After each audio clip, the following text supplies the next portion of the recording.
goes on. There's like, for me with the OCD is that I'm forced to face my fears in a way I would never do if I never had had my face shoved in them, right? And so growth happens through struggle.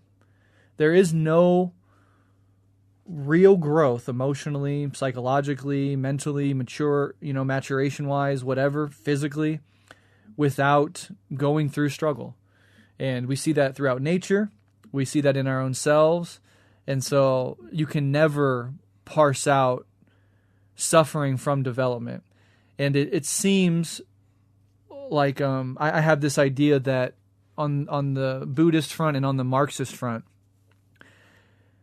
these systems that serve us, so, capitalism, perfectly. Capitalism comes out of feudalism and serves to obviously produce like material wealth in a way that we've never had it, comforts, medical science, etc. So the capitalist mode of production has a bunch of downsides, a bunch of good sides, and it played its historical role. But now it feels like it is getting towards the end of its historical role, and so it's producing less and less good things and more bad things.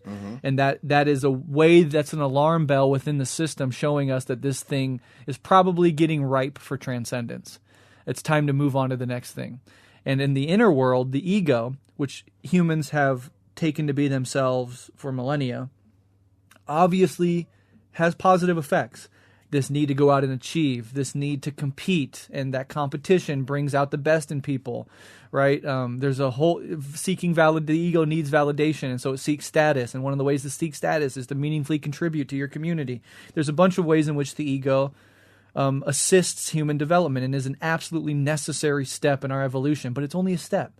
Just like capitalism is not the end all. Evolution just stopped in our lifetime. Right. Of course, that's silly. And same inwardly. Evolution just done. We're just the fully evolved human form. No, we're a constant product in transition.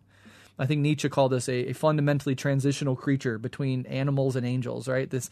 That we are in this constant state of development, and we know this intellectually.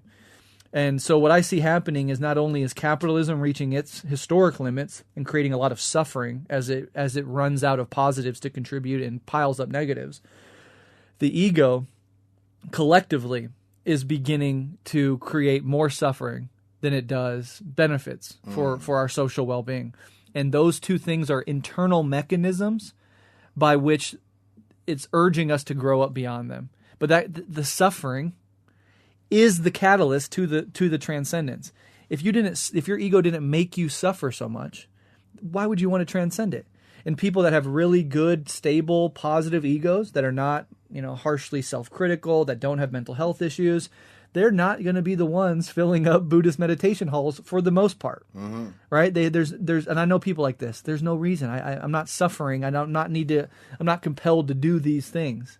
But for more and more people, it is becoming a problem. It's like we're in a small box, and we're growing, and now we're shoved up against the corners of the box, and it's uncomfortable, and we're suffering. And so that's like nature's way of urging us to the next step. And, just like at the end of monarchism, so much suffering, so much war, so much absurdity. Humans were growing up. We have the Enlightenment. Now we're thinking rationally about monarchy, hereditary and divine lines of rights of kings. And it's all falling apart. But in that process of falling apart, it creates enormous suffering.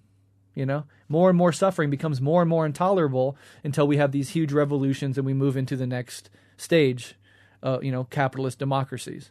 And so, I have that image in my head, and if that's true, then suffering is a natural catalyst to growth. If you're always comfortable all the time, no need for growth, right?